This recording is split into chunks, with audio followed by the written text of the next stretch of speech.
تبارك الذي جعل في السماء بروجا وجعل فيها سراجا وقمرا منيرا وهو الذي جعل الليل والنهار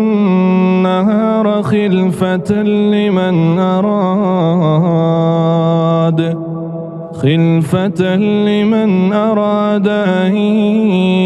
يذكر أو أراد شكورا وعباد الرحمن الذين يمشون على الأرض هونا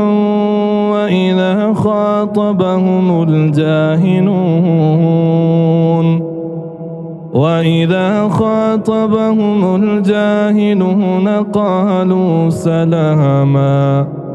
والذين يبيتون لربهم سجدا وقياما